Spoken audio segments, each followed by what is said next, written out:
Hey folks, Kilt-Man here, Kilt-Man at your services. Bonjour! How are you all? Hope you're all doing très bien. Now, I've got a wee unboxing to do. Oh yes, there's a little crate arrived today. Some of you will know by the size and dimensions that we've got some fabulous movie artwork on a canvas sent by, you know him, you love him, Steve 007 Smith, our frequent channel super contributor. He's amazing. He's bedecked the halls of this mansion with so much wondrous artwork for the last few years, and long may it continue. And this arrived today. Now, I was given very short notice as to this arriving. You just basically said, listen out for the postman between the hours of so and so and so and so. Now, I'll be honest, it did not arrive between the hours of so and so and so and so. And I'd done my day's work, travail, and I then went out to the local tavern.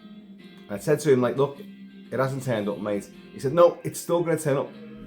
I've been guaranteed it's going to turn up. So, you know, well, don't worry, there are still troops at the fort, so I'll warn them to listen out. And it did turn up.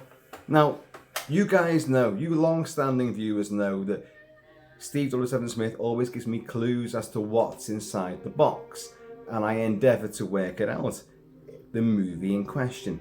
And he gives me a couple of, you know, sort of obtuse and kind of crazy, cryptic clues.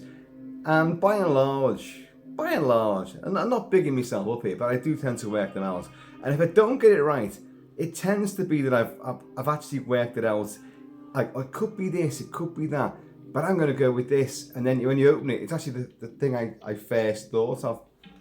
Anyway, this time, I know exactly what it is, and he's confirmed it as well, because I guessed it remotely over the phone. I was sitting there with whiskies. I had retreated from the incredible heat from the sun. God, even for the early evening, and it's only May at the moment. The summer hasn't even yet begun, but my God, it was blistering. It was scorching out there, and I was stuck with a very boring guy. So I retreated. I must get 2 more whiskies. So I went back inside. I need some shade. Got some more whiskies and sat inside. And then I got the message saying, oh, it's arrived. It's definitely turned up. So I told Steve, I said, any clues then? And he sent me the image of the French flag, tricolour, the French flag. And straight away I went, jokingly, oh, French Connection, as if. Waterloo, as if. And I was writing the name of this movie, the music, the score, by the great Joe DeLuca, playing right now, Brotherhood of the Wolf. In French, Les Packs des Loups, from 2001, directed by Christophe Gans. And I was writing that, and as I sent Brother of the Wolf to him, he sent me a little image of a wolf. And then obviously, because he's across, he went, how the fuck do you know? How do you guess these things? It could have been a medical welfare in Paris. Let's hope it really isn't a medical welfare in Paris. He knows how much I hate that movie, as does everybody. And even if you would have made the movie, the people in the movie, anyone who's ever said the words American Welfare in Paris hates the movie. So it can't be that, can it? No, it is Brother of the Wolf. And he said to me, he's been doing a lot of research into the movie. He's never actually seen the film. Now, I'm not going to labour too long on this before I open it, because many of you know this is one of my favourite films of all time, and a film that I've been oft asked to review, and I've always said the same thing. I struggle to review this film. It's part of a certain sort of elite group of films, which I'm gradually breaking into to sit and talk to you about.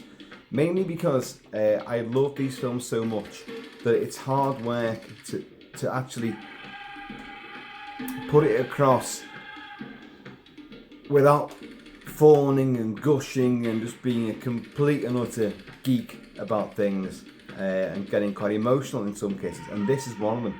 This is one of the major ones, truth be told. But I have covered a fair few. I broke me duck on Lethal Weapon and the likes of, oh God, what else? Well, Jaws for one thing. But many other movies, which I've always known that they're sacred.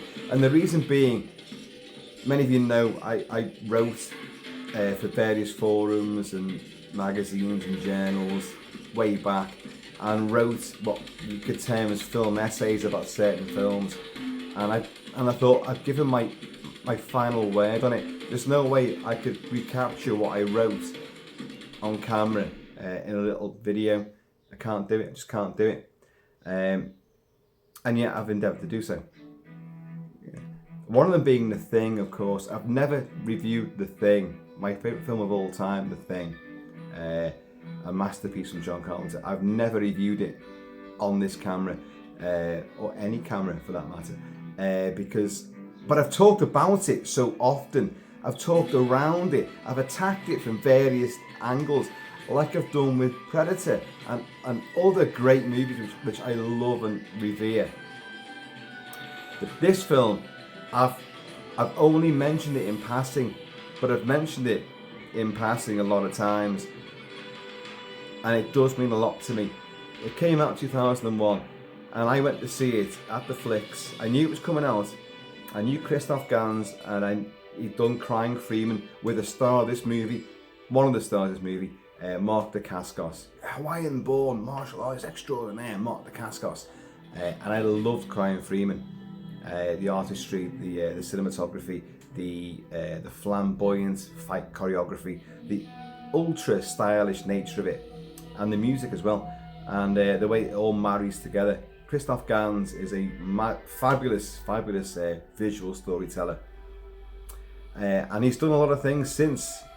But this film, Brotherhood of the Wolf, I struggle to say it as well. One of my favourite films of all time, and I can't even say it. There's too many thirds. Brotherhood of the Wolf, or Le Pack de Loup.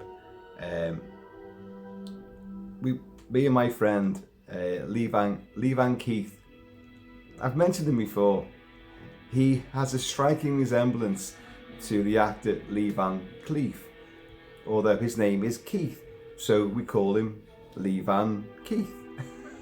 And me and him went to see it, and it had a very limited run in certain provinces of the UK. Very limited. French film, subtitled, and it's a long movie as well.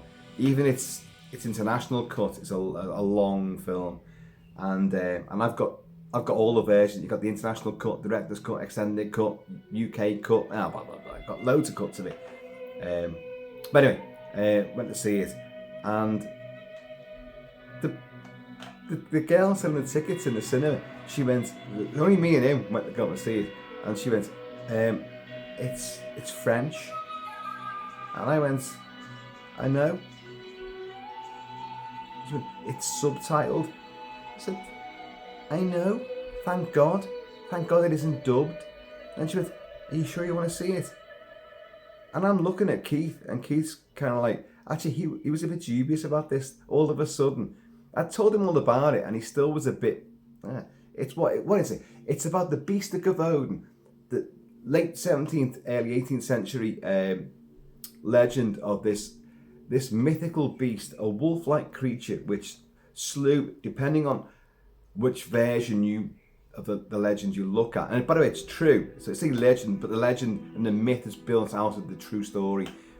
It did lay waste to many people in the province of Gevaudan. And some say 200, some say 400, some say 600, some say even more than that. Most accounts say that it was picking on women and children, although many do cite that men were killed as well. And lots of throat damage and throats ripping out and heads ripped off. Eyewitness accounts who fought the thing off said it was a big bloody wolf. It was a bloody big wolf. I said that twice. I just put the words around differently. A little bit. It's a bloody big wolf, And this eventually it brought the attention of King Louis XV, who then marched an army in there, which lay waste to hundreds of wolves. In Europe, the wolf genocide had already taken place for the last couple hundred years. They were being systematically wiped out, as they've been wiped out in the UK, Britain, and in North America as well. And it breaks my heart to even say those words, but the film does depict the genocide of wolves in that province. The army goes in there, hunters go in there, but the killings keep on going.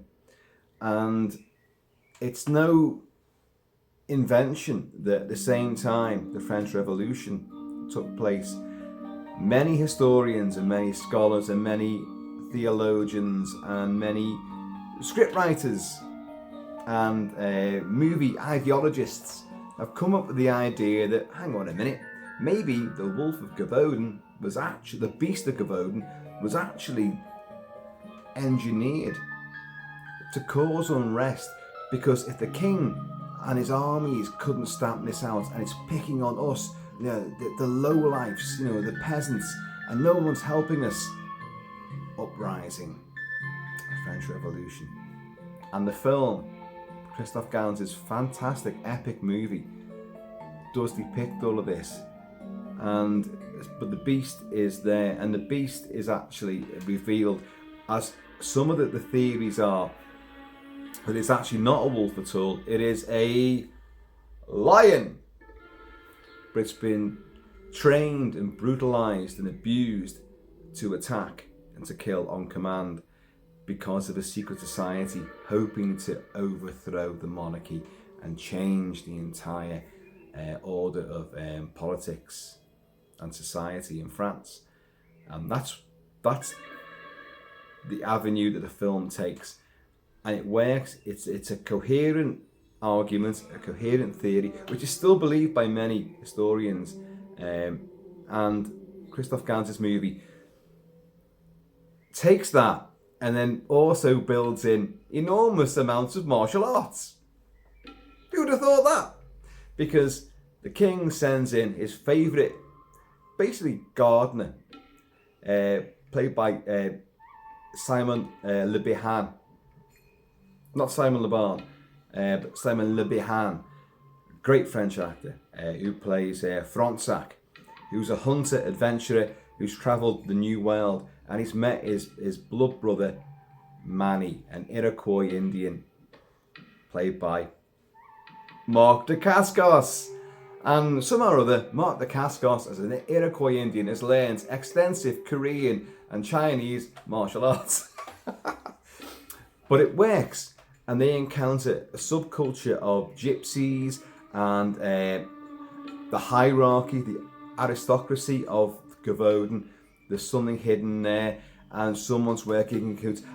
As I say, I don't want to. I've already talked at length about the movie, but the idea is get this box open, because what Steve's done inadvertently, and which is going to help a lot of other people that have been begging for this review, this is now going to spur it on. And as I say, you know, normally I don't know what's actually in that box. I guess, and I'm pretty much, I pull the props, I wear the whatever, and I play the music to try to, you know, prove I know what's in there. And he's basically, I guessed it, and he's told me I guessed correctly right from the way I go, and he couldn't believe it, but he could be lying. not lying, but lying. And this could turn out to be something completely different. It could be the French Connection. I wanted to write a big list of French films, and I did struggle actually. I wrote French Connection, Waterloo, and I was going Irreversible, Connection there, Monica Bellucci, and oh god, Vincent Cassel, her husband. They both star in this movie. Oh, by the way, I'm opening the box now.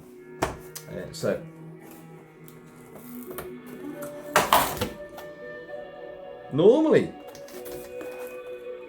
do you know why? I've been to the pub, so I've just gone like, just burst it open. But now, as usual, folks, it is stuck. As you can see there, it's stuck. I can't see the picture, and there's cardboard there. I don't know why I'm doing this suspenseful thing, because we know what it is. It is Brotherhood of the Wolf, Le Pacte de Loup. It'll be interesting to see if the artwork he's used has the French title on it. Anyway, I'm now going to slip that open. And folks, I am going to cover this movie in depth. This score, I'll say right now, this film, you could freeze it in whatever length of the movie you want, and there is a long version of this movie. You can freeze it at any moment, freeze the frame, and it's a work of art. There's not one single frame wasted. It's artistic, it's gory, it's violent, it's beautiful, it's romantic. There's humour in there. There's absolute heart-wrenching emotion as well. But yeah. Anyway, so I'm gonna do the same old trick. I'm gonna raise this so you see it first, and I just hope it's not upside down. I really hope this time it's not upside down. Normally that can be quite funny, but I want this to be right, you know.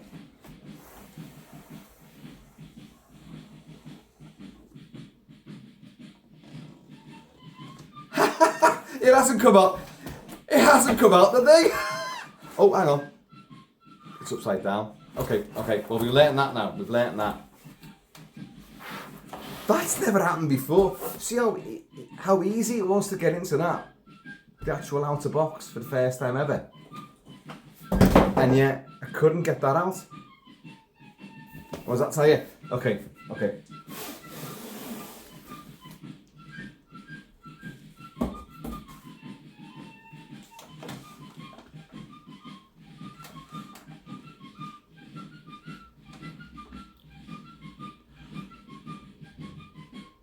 Oh, Jesus.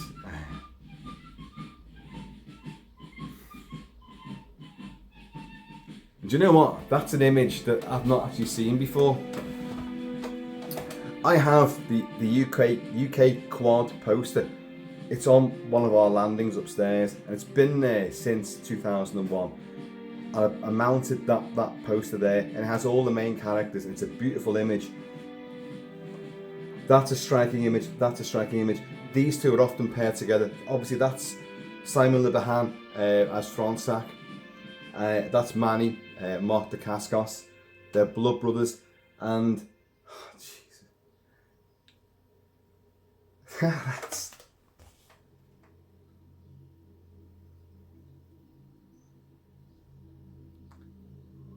that's the way Steve's put that together. I've not seen that before. Not with that surround. Not with this surround. And you'll see this in the movie. You'll see flaming torches. You'll see Mark Dacascos in his war paint. There's tragedy with these two.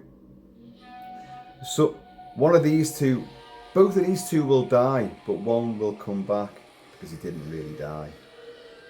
And he'll come back because he's allowed to come back to see through the Odyssey and to take out this secret society which is overthrowing the monarchy. The Pope's involved in all this too. It's huge. It's a huge conspiracy. It's wonderful. If you look at your conspiracy theories, this film has got one of the best ever. It's fantastic. Plus, absolutely acres of action. And Monica Bellucci, I can barely say her name without getting my tongue too excited. Monica Bellucci with her bits and bobs. And she's an outstanding character. A slut in the brothel, but a lot more than that. Think James Bond in a thong. But the depiction of the wolves, the gentleness that these have for the wolves and nature, and the hatred they have for the genocide that's committed on the wolves. Manny's spiritual connection to nature and to wildlife. It's beautiful. His healing powers and the way that Manny will have a last stand in this movie. When I cover the film entirely in full depth, you'll get all of this, so there'll be massive spoilers, as you well know. I'll cover the ending of the movie, which is one of the most emotional of finales that I've ever seen, and it's epic, and it's told in the film's told in flashback, in sort of a wraparound, a bookended sort of flashback. The Marquis, the young Marquis, who takes these guys in and helps them and witnesses all their heroics and the death and the struggles and the overthrowing of this secret society. He will then bookend the story with how it all ended and what happens to him. And of course, because he's part of the aristocracy, he's going for either the guillotine or the noose. Guillotine. And it's you know, and he meets that end because he just knows, well, look, the time for my society, my class is over. And he's an older man now, but he remembers this saga, this story, and it really moves him. He's been writing it all down because it's this, the events of this and the Beast of Gevaudan and these two unraveling what is behind it all, that's actually sealed his doom. And yet he embraced them as blood brothers and friends, and he had to go with them, and they were doing everything for the right reasons, and he has to go, and he knows it, and it's such a wonderful finale. But again, we'll come on to all of that. Let's just look at this. Look at that. Look at me. Look at that. It's tomahawk. That is almost like a Viking war hatchet. That's incredible. The firepower they use is of its time, but it's also a bit sort of, Q division. There's lots of great crossbows and flintlocks, pistols and rifles, high velocity, that special bullets being used, but it's all authentic, it's all genuine of that period, and they would have these weapons if they were as skilled as these guys. And it's just wonderful, and the whole sort of like the racist attitude that some of the aristocracy have towards him is interesting. He's taken in by some, and he's kind of shunned by others. The women of the brothel love him because of his tattoos. He has a snake. It moves. He's in a brothel, for Christ's sake. I'm sure my snake would move quite a bit as well. But no, he's tattooed, that's what she means. And the battle that they have with these gypsies, many of whom are actual actors and martial artists in their own right. There's so many martial artists in this movie, it's unbelievable. The stunt work and the choreography is incredible. They were doing wire fu. John Carpenter was the one that pioneered it in American cinema with Big Trouble in Little China, using wire fu and all that sort of stuff. Hong Kong cinema had been doing it, but then French cinema embraced it, and this was the film that really, and it capitalized on it, and it really made it incredible. Some of the action set pieces are just astonishing, and I don't want to hear anyone saying, oh yeah, the fight with the gypsies goes on for too long, blah blah blah, and then the next fight with the gypsies goes on for too long. No, they don't, and they are perfect. I can find very few films where I've actually said, it's perfect from the opening frame, the opening breath of that cinematic birth as you're sitting watching it, to the end, the final dying gasp of being perfection. This is the one for me. I've said it a long time, and I've really struggled to tell the story of my viewing of this, and because after me and Lee Van Keith went to see it, and Lee Van Keith, he liked the film, but he said, I don't like subtitles. After watching 2 hours of it, 2.5 hours of this, he was going like, I don't want to read a movie. It didn't bother me one iota. Straight afterwards, I bought the French triple disc DVD, which is still one of the best editions you can get. It's got one of the best sound systems on it, even beyond the Blu-ray from around the world. And I've got Blu-rays from all over the world of this. But the original French DVD, the full director's cut, extended cut of this has got the best soundscape ever, with the best bass imaginable, and all the speakers in the big kilted movie room. Wow, it's incredible stuff. And but he said, like, no, I don't want to read a movie. So his end of it was like, yeah, it was good, but I'll never see it again. But I was so smitten, so blown away by it, that I took the next day off work, because back in those days, films opened on a Thursday night. It's all changed now. Films open on a Thursday night. This is 2001, and we went to the opening night of this. Only bastards in there, and even the staff were warning us off. It's French, you know. It's got subtitles. Do you not want to sell us the tickets? Or you just can't be asked putting it on? You want us to go and see someone else? Yeah, you know. Oh, is it going to... the projectionist wants to get off early, did he? Oh, get lost. No, we're seeing it. So anyway, loved it that much. That was the evening time. It was a fair showing. There was a showing the next day in the afternoon. And then after that, it wasn't in the listings. They were going to show it one more time. So I phoned them up and I said, look, I'm going to take the afternoon off work. Went into work the next morning and was singing its praises of this movie. And I said, like, look, I want to take the afternoon off work to go and watch it again. Boss, yeah, fine, no worries. Yeah, great, no worries. So I thought, well, hang on a minute. The listings, and no one was there last night. Someone was telling me, just make sure it's actually on. So I did. I phoned him up and he went, are you sure? And he literally said, are you sure you want to see it? I said, yeah, that's why I'm phoning up. That's why I've took the afternoon off. I'm going to get the train and then a bus out there to come and see it on my Jack Jones. And I want you to put it on. Well, we weren't going to put it on. You've listed it. I'm coming to see it. Put it on. So we did. I went there and I saw it the next day. The second time, sat there on my own. I loved every goddamn second of it. And it was one of the most majestic cinema experiences I've ever had. Was the second time seeing it without Lee Van Keith sitting there coughing his lungs up. He's a smoker. He's a fag ash lil. And actually he's not anymore. And he's turned vegan as well. I don't even know the guy these days. And but after that showing, I looked. It wasn't on again. They did not put it on again. But I bought the French triple disc and DVD box set that night. That would be the Friday. I ordered it that night and it arrived in about 2 or 3 days.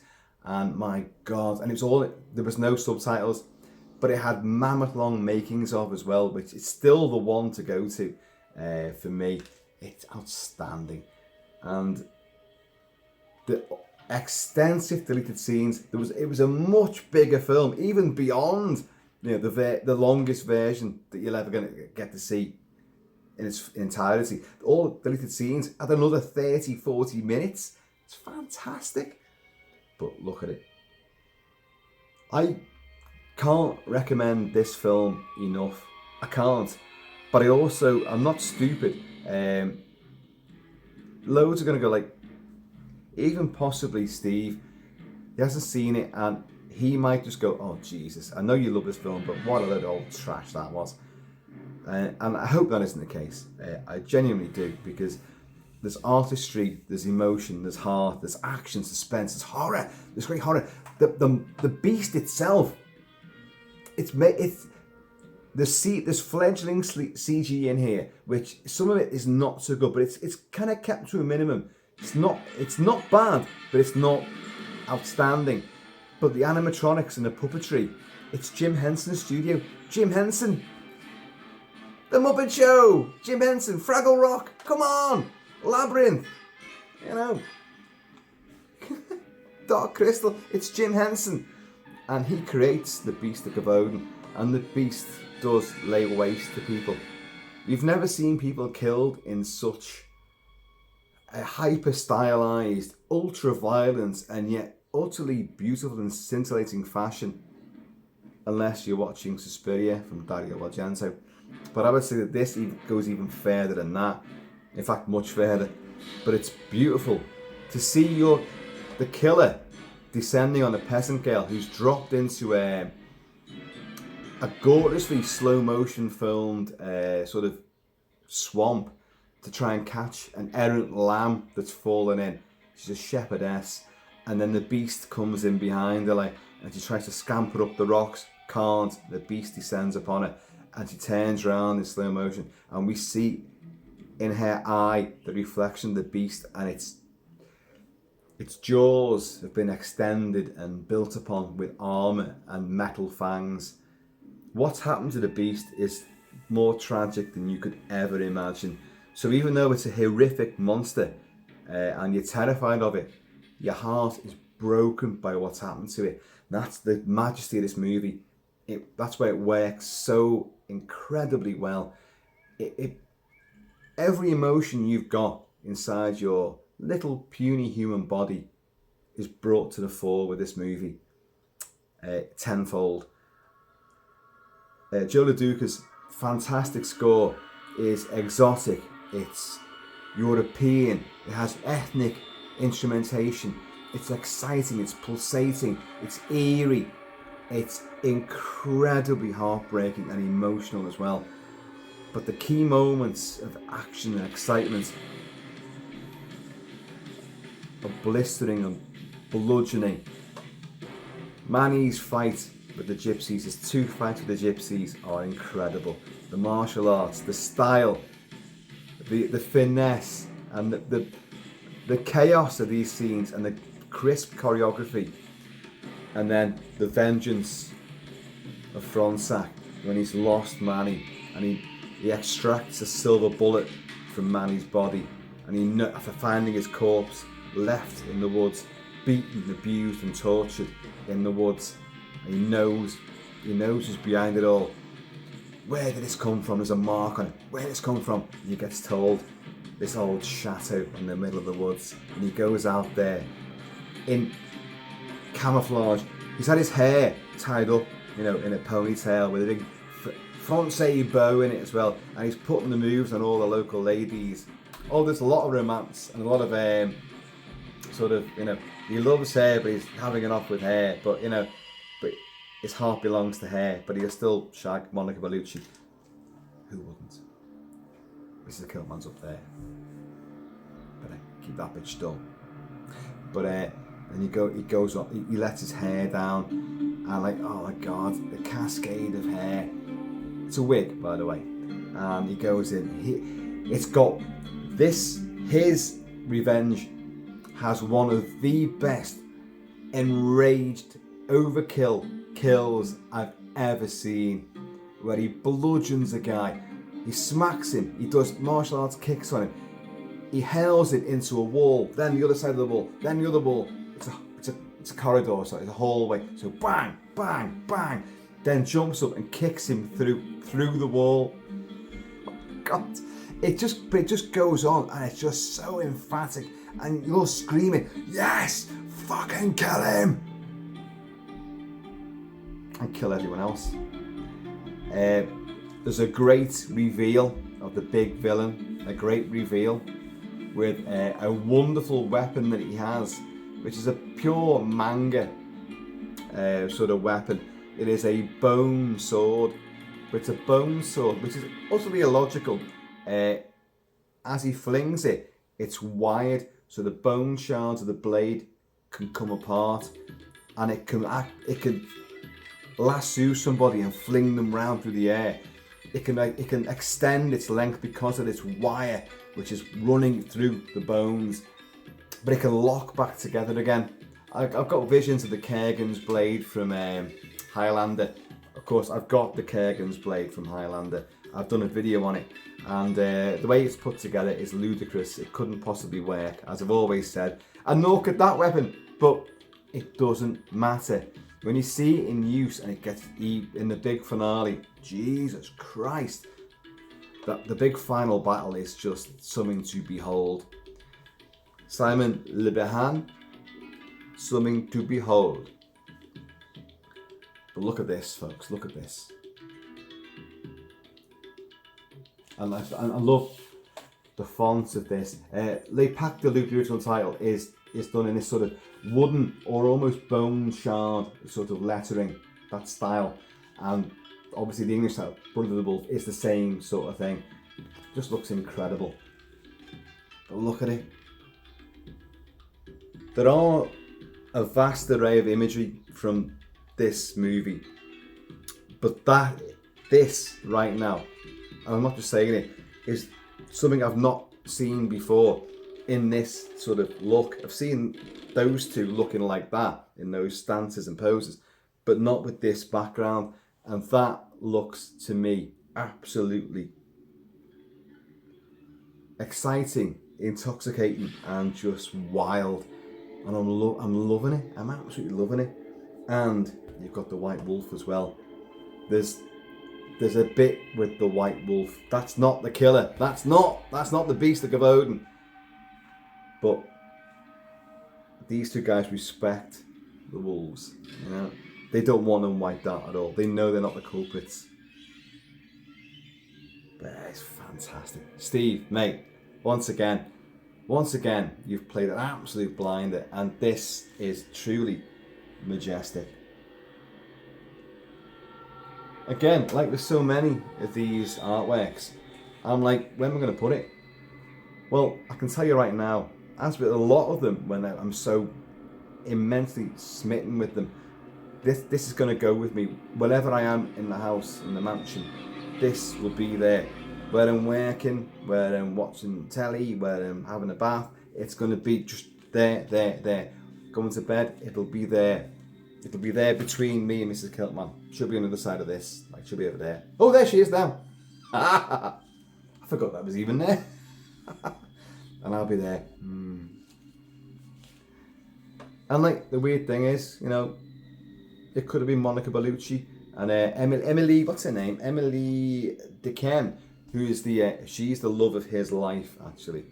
It could have been a picture of those two. But it wouldn't be as sexy as those two. There, I said it. Yes, I said it. But no. They're the heroes. And I love all they wear the tricorn hats. The opening scene, is like, you've got a murder, and then these two guys arrive, have a fight in the absolute downpour, an absolute incredible downpour. I'll talk more about that scene when I review the movie, because it should be 3 times as long as what you see in the movie, and what you see in the movie is actually incredible. And then they arrive at the chateau of the Marquis, who's going to put them up, and he's the one who bookends the film with his sort of opening and closing narration, and his sad demise at the end, his execution. But when they arrive, it's pure spaghetti western. In fact, let's play that music now.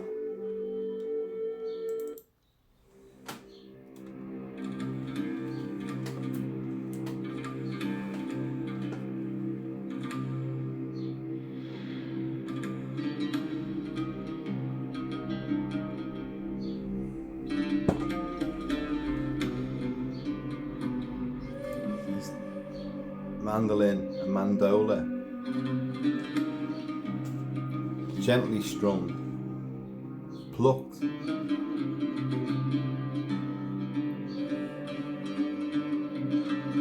Joe LaDuca would go on to do Spartacus, the TV show Spartacus, with fantastic, again, he did The Evil Dead. People forget this, he did The Evil Dead and Evil Dead 2 with wonderful music. Very experimental in the first Evil Dead, and then he explored all this ethnic sort of instrumentation and percussion and, you know, stringed instruments and woodwinds.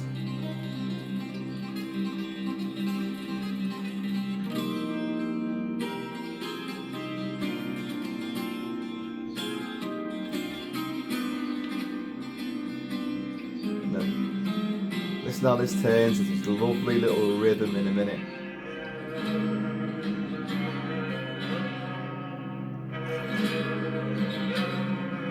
As they arrive at the chateau, they've had a big, in the film, he's had a big fight.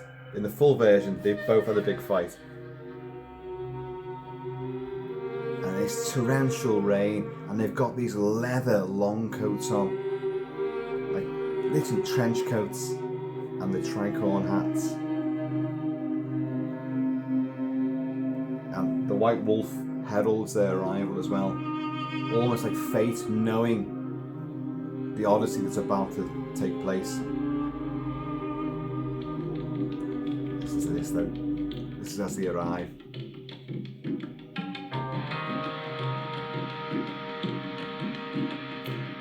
It's almost like there's a wobble board there. But this is spaghetti western. This is Ennio Morricone.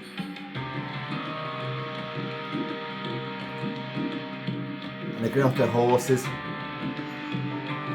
Right, they pour the rainwater out at this bit here. Smash the rainwater off their jackets. Take the hats off. Shake the hair loose. It's spaghetti. It's gorgeous.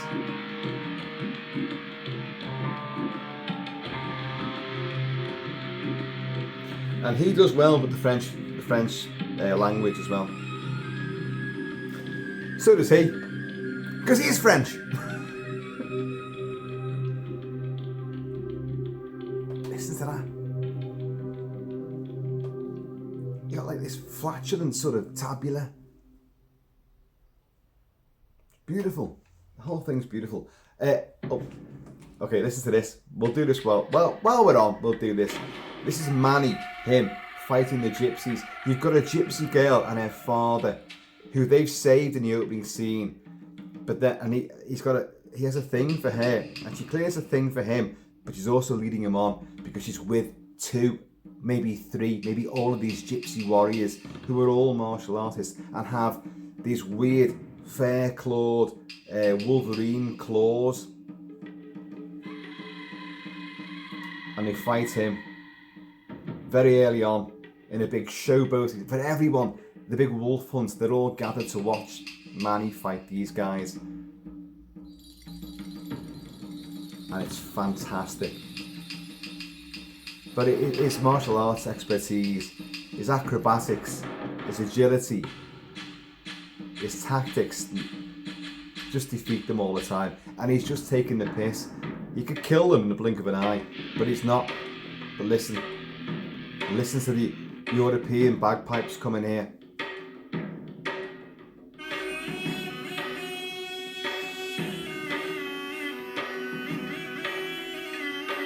These are Scandinavian bagpipes.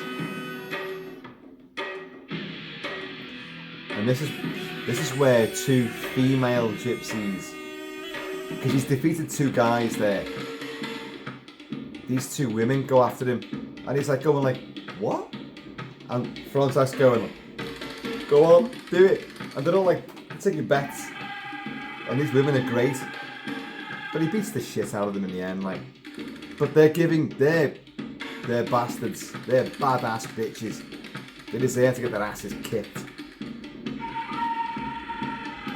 And then he gets closed in on by everyone just closes in. But he still wins the day.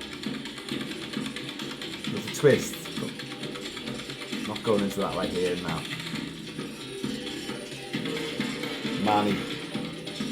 These 2 are absolute top dollar, top dog, top draw heroes beyond any shadow of a doubt.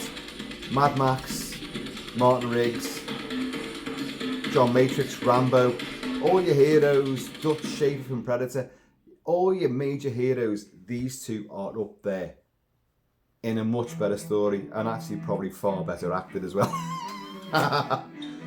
That's how good this film is. I adore this movie. Some of you are going like, well, Kilty, you just reviewed it already? Job done? No. There's a lot more to discuss. A lot more. And now, I've got to do it. Because of this. Look at that. Folks, I urge you all to see Brotherhood of the Wolf, or Les Pattes de Loup. It is an outstanding piece of cinema. And I only love it more as the years go by. It's just so dreamy, powerful, emotional, emphatic, clever, clever. I love the theory that they're expounding about the Beast of Gevaudan. I think I have no reason to object to it at all. It's totally plausible. A lot of historians and scholars totally believe it as well. Like, that's where they got the idea from, for God's sake, you know. So, you know, anyway, folks, I have been, always shall be, Kilt-Man. I shall always be smitten with these two blokes, over and above Monica Bellucci. Who would have thought that? No, she looks outstanding, and she wears a tricorn hat as well. Ooh, yeah. And she's got some claws of her own, in a way. Anyway, folks, yeah. Brotherhood of the Wolf. Rendered now in fantastic movie canvas artwork from our good friend Steve 007 Smith. In a word, wow. Sacre bleu. You know, it is incredible. Steve, thanks so much. And you've broke me duck on this particular movie. Thanks so much for that. But now I've got to go the extra mile, haven't I, at some point?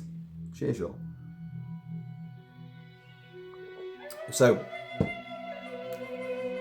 in the meantime, and this ever historically wolfish, snarling, maybe lion, French revolutionary in between time, please keep it Celtic, keep it Celtic, and just be yourselves, and be back soon.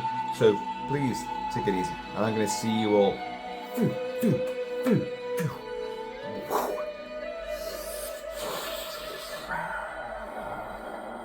What's the time, Mr. Wolf? Fucking dinner time. Ladies! French movies, mates. They're awesome.